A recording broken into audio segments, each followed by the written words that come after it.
আমাকে নিয়ে আমার এই প্রেডিকশন নিয়ে অনেক ধরনের নেগেটিভ আলোচনা হবে, সেটাকে আমি একসেপ্ট করছি। এবং এই নেগেটিভ আলোচনা হওয়ার পেছনে যে অসংখ্য যুক্তি রয়েছে, কঠিন যুক্তি রয়েছে, সেই ব্যাপারগুলো নিয়ে আমার কোনো ধরনের দ্বিমত নেই।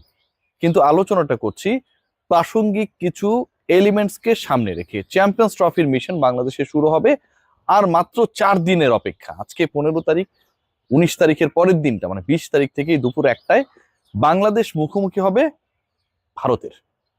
আরব আমিরাতে যে ম্যাচটাতে এই দুই দল মুখোমুখি হবে তার আগে সবার মাথায় রয়েছে যে ভারতের দুর্দান্ত পারফরম্যান্স ইংল্যান্ডের বিপক্ষে। তারা যেভাবে জিতেছে, যেভাবে ডমিনেটিং ক্রিকেট খেলেছে, ডেফিনেটলি তারা ফর্মের বিচারে টপ নচ সিচুয়েশনে রয়েছে।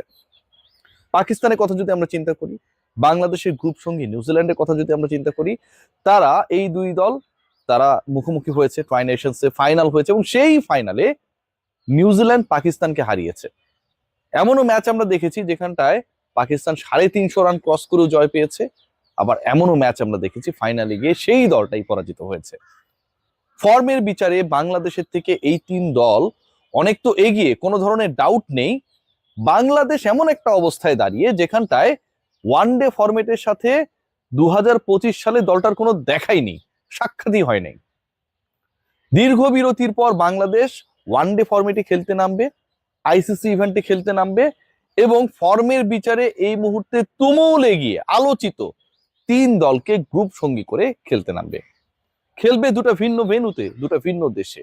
প্রথমটা শুরু হবে একটু আগে যেটা বলছিলাম ইউএই দুবাইয়ে, এরপর পাকিস্তানের রাওয়ালপিন্ডিতে স্বাগতিক এবং নিউজিল্যান্ডের বিপক্ষে বাংলাদেশের ম্যাচ। কেন আমি বাংলাদেশকে নিয়ে আশাবাদী হতে চাই, কেন আমি বলতে চাই যে বাংলাদেশের দারুণ সুযোগ রয়েছে, কেন, এই কেন উত্তরে কয়েকটা পার্টিকুলার পয়েন্ট আসলে অনেক বেশি ইন্সপায়ার করে। নাম্বার ওয়ান, যেটা দুবাইয়ের আমি স্ট্যাট ঘাটার চেষ্টা করছিলাম, দুবাই ইন্টারন্যাশনাল ক্রিকেট স্টেডিয়ামে অন্তত 2022-এর পরবর্তী সময়ে হাইয়েস্ট রানস কত হয়েছে, টিম টোটালি আমরা আসলে মনোযোগ দিব। ব্যক্তিগতভাবে কে কি ফাটালো সেটা আসলে দেখার বিষয় না। সেখানটায় বারবার স্কটল্যান্ডের নাম আসছিল, 287, 284, পাপুয়া নিউগিনির নাম আসছিল। এই টিমস গুলো করেছে কারণ এদের খেলাগুলো বেসিক্যালি বিভিন্ন সময়ে বিভিন্ন আইসিসির যে মাইনর ইভেন্টস গুলো রয়েছে সেগুলোতে হয় এবং দুবাইতে সেগুলো খেলা হয়। কিন্তু 2022-এর পরবর্তী সময় থেকে 2025-এর আজকের দিন পর্যন্ত অন্য যে বড় টিমগুলো রয়েছে ইন্ডিয়া, পাকিস্তান সহ, তারা কি সেখানটায় খেলেনি তুলনামূলক ক্রিকেট? খেলা তুলনামূলক হোক আর না হোক, আলটিমেটলি দুবাই ইন্টারন্যাশনাল ক্রিকেট স্টেডিয়ামের যে সার্ফেস সেটা বিলো 300 উইকেটস বা বিলো 300 স্কোরকে আসলে অনেক বেশি আশাবাদী হতে, অনেক বেশি ইন্সপায়ার করতে যে কোনো একটা দলকে বড় ভূমিকা পালন করে। 2022-এর পর থেকে সেখানটায় কোনো 300+ স্কোর হয় নাই, খেলা কিন্তু হয়েছে এবং উইকেটের ক্যারেক্টারটা দারুণভাবে পরিবর্তিত হয়ে গেছে 2019-এর পর থেকে।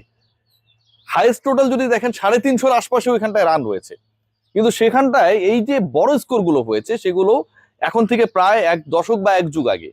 বাংলাদেশকে নিয়ে আশাবাদী হওয়ার জায়গাটা ঠিক ওখানটায়। তার মানে স্লো উইকেটে খেলা মানে বাংলাদেশের জন্য চান্স ক্রিয়েট হওয়া। আমি বলছি না যে ভারত বাংলাদেশের থেকে অনেক এগিয়ে, আমি এবার এটাও বলছি না যে বাংলাদেশ ভারতের থেকে খুব পিছিয়ে।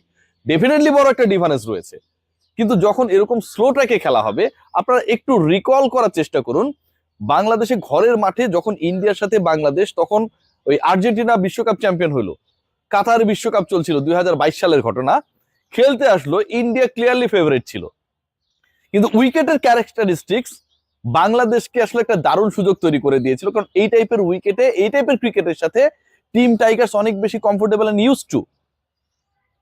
শেষের দিকে যখন আমরা দেখলাম মেহেদী হাসান মিরাজ মুস্তাফিজের সাথে প্রায় 40 রান একটা জুটি করে 1 উইকেটে জয় এনশিওর করলো, 6টা উইকেট তাড়াতাড়ি চলে যাওয়ার পর মেহেদী হাসান মিরাজ মাহমুদুল্লাহর পার্টনারশিপ, মেহেদী হাসান মিরাজের অপরাজিত শতক বাংলাদেশকে সেকেন্ড উইন এনে দিল। ঘটনা কি ঘটেছিল?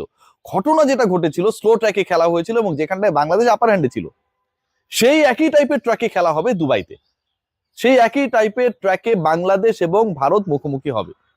কনফিডেন্স কি আসে? আসে ভাই। সাকিব আল হাসান নাই বাংলাদেশ দলের জন্য বড় লস, নো ডাউট।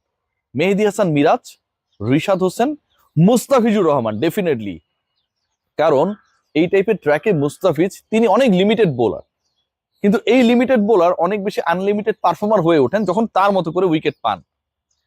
সেই উইকেটটা কিন্তু আলটিমেটলি সুস্থ যদি থাকেন মুস্তাফিজ সেখানটায় তিনি পাবেন। দুজন স্পিনারের কথা আমি বললাম, এর বাইরে যারা থাকবেন 5 জন বোলার নিয়ে বাংলাদেশ নামবে। আমার কাছে মনে হয় যে একটা দারুণ অপরচুনিটি ক্রিয়েট করবে উইকেট। ব্যাটিং ওয়াইজ যদি আমরা চিন্তা করি, বাংলাদেশের ব্যাটিং নিয়ে অনেক ধরনের টেনশন রয়েছে। পার্টিকুলারলি সবচেয়ে বড় টেনশনের জায়গা হচ্ছে এই ফরম্যাটে তো বাংলাদেশ অনেকদিন খেলছেই না, কিন্তু খেলছে না একই সাথে বাংলাদেশের সবচেয়ে কনসিস্টেন্সির জায়গাটা যেখানটা আমরা এক্সপেক্ট করি টপ অর্ডারে, সেখানটায় কিন্তু কনফিডেন্স তৈরি বা ক্রিয়েট হওয়ার জন্য কিন্তু কিছু এলিমেন্টস রয়েছে। তানজিদ হাসান তামিম লাস্ট বিপিএল এ দারুণ ফর্মে ছিলেন। নাজমুল হোসেন শান্ত সবশেষ 5টা যে ইনিংস খেলেছেন ওয়ানডেতে, তাতে 2টাতে ম্যান অফ দ্য ম্যাচ হয়েছেন। স্লো অ্যান্ড লো ট্র্যাকেই তিনি ভালো করেছেন। এরপরের অর্ডারে যারা রয়েছেন, মেহেদী হাসান মিরাজের ব্যাটিং ফর্ম নিয়ে প্রশ্ন তোলার কোনো সুযোগ নেই, মাহমুদুল্লাহ রিয়াদের এক্সপেরিয়েন্স নিয়ে কোনো প্রশ্ন তোলার সুযোগ নেই, মুশফিকুর রহিমকে নিয়ে বড় প্রশ্ন তোলার সুযোগ নেই। হ্যাঁ, আপনি কিছুটা হলেও টেন্স থাকতে পারেন তাওহিদ হৃদয় কেমন করে সেটা নিয়ে, একটা জায়গা ছাড়া। এবং হৃদয়ের ব্যাপারে আমি কনফিডেন্ট যে হৃদয় ডেফিনেটলি ফর্মে ফিরবেন। বাংলাদেশের ব্যাটিং ওয়াইজ পারফরমেন্স যে খুব খারাপ সেটা ভাবার কোনো সুযোগ নেই। পরের যে 2টা ম্যাচ হবে বাংলাদেশে পাকিস্তানে, রাওয়ালপিন্ডিতে, সেখানটা সবচেয়ে বড় কনফিডেন্সের নাম আমি যে শব্দটা উচ্চারণ করলাম রাওয়ালপিন্ডি, সেটাই। ইয়াস, বাংলাদেশ যখন রাওয়ালপিন্ডিতে টানা 2 টেস্ট খেললো পাকিস্তানের এগেনস্টে, তখন কি কেউ এক্সপেক্ট করেছিল যে বাংলাদেশ পাকিস্তানকে হোয়াইট ওয়াশ করে দিবে? অগাস্টের ঘটনা ভাই, কেউ ভাবে নাই। বাংলাদেশ এটা করেছে, তাদের আনকমফোর্টেবল ফরম্যাটে সেটা করেছে, টেস্টে করেছে। পাকিস্তানের এগেনস্টে নাহিদ রানা যে বল করেছিলেন, তাসকিন আহমেদরা যেভাবে এক্সিলারেট করেছিলেন, হাসান মাহমুদ দলে নেই যেভাবে উইকেট টেকিং অ্যাবিলিটি শো করেছিলেন, Rawalpindi is a name of confidence বাংলাদেশের জন্য। বাংলাদেশকে এই মুহূর্তে ঘরের বাইরে যদি কোনো একটা ভেন্যু নিয়ে স্মৃতিচারণ, সুখের স্মৃতিচারণ করতে বলা হয় ক্রিকেটারদেরকে, ডেফিনেটলি টপ 2-3টা নামের মধ্যে রাওয়ালপিন্ডি আসবে। সেই রাওয়ালপিন্ডিতে নিউজিল্যান্ড এবং পাকিস্তানের বিপক্ষে বাংলাদেশ খেলবে, হোক সেটা ডিফারেন্ট ফরম্যাট, রাওয়ালপিন্ডিতে আবার রান হবে, এটা বাংলাদেশের জন্য চ্যালেঞ্জের। এবং সেই রান আটকানোর চ্যালেঞ্জটা সবচেয়ে বেশি পড়বে ডেফিনেটলি বোলিং ডিপার্টমেন্টের উপর। ক্লোজ ডোর প্র্যাকটিস সেশন হয়েছে, মোহাম্মদ সালাউদ্দিন অনেক ম্যাজিক দেখাচ্ছেন, মুশফিকুর রহিমরা ফিয়ারলেস ক্রিকেট খেলে অলমোস্ট 400 রানস করেছেন। মাথা থেকে টেনশনটা যদি চলে যায়, এই ক্রিকেটাররা ভাই অনেক কিছু করতে পারে। এই ক্রিকেটারদের সেই অ্যাবিলিটি রয়েছে, just we have to keep our trust on them.